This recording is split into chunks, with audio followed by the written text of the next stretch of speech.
পদ্মপুকুরে অবৈধভাবে তৈরি হওয়া তৃণমূলের অস্থায়ী দলীয় অফিসে বুলডোজার চলল। তৃণমূলের অবৈধ কার্যালয় বুলডোজার দিয়ে গুঁড়িয়ে দিল প্রশাসন।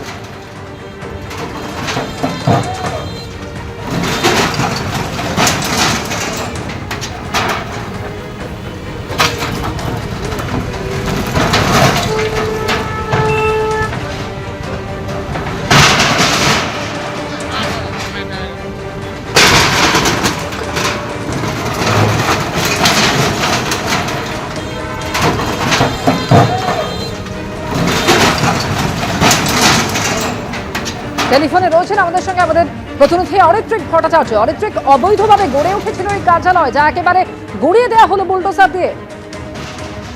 হ্যাঁ, একেবারে তাই। দেখো, 2017 সাল নাগাদ আচমকাই পদ্মপুকুর রোড এবং চক্রবিরিয়া রোডের ঠিক ক্রসিং এ ফুটপাতের প্রায় 80% এবং রাস্তার কিছুটা অংশ নিয়ে এই পার্টি অফিস তৈরি করা হয়। এই পার্টি অফিস তৈরির সময় অবশ্য কোনো কংক্রিট বা ইট ব্যবহার করা হয়নি, লোহা এবং শীট দিয়ে এটিকে বানানো হয়েছিল। এবং তারপর থেকে স্থানীয়রা একাধিকবার প্রতিবাদ জানালেও কোনোভাবেই কিন্তু এটা সরানো হয়নি। এমনকি একটি ওষুধের দোকান, যেটি গুরুত্বপূর্ণ মোড়ে ওষুধের দোকান, সেটিরও রাস্তা ব্লক করে এই পার্টি অফিস চলছিল। এবং সেই সংক্রান্ত অভিযোগ স্থানীয়রা এবং স্থানীয় বিজেপি নেতৃত্ব তারা কিন্তু প্রশাসনের কাছে পৌঁছে দেন।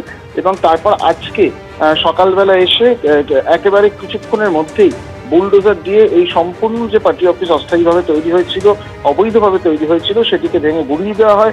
এমনকি ফুটপাতে তার যে অবশেষগুলো সেটাকেও সরিয়ে নিয়ে গিয়ে ফুটপাত সম্পূর্ণভাবে মুক্ত করে দেওয়া হয়। এবং পাশে একটি স্কুল রয়েছে, সেখানে যেমন অভিভাবক ছাত্রছাত্রীরা সন্তোষ প্রকাশ করছেন, তেমনভাবেই এলাকার বাসিন্দারা যারা গত 9 বছর ধরে এই অবৈধ নির্মাণের বিরুদ্ধে তারা কথা বলেছেন, কিন্তু কেউ কেউ প্রহৃত হয়েছেন বলেও কিন্তু অভিযোগ, তারা কিন্তু যথেষ্ট সন্তোষ প্রকাশ করছেন এই প্রশাসনের এই সিদ্ধান্তে।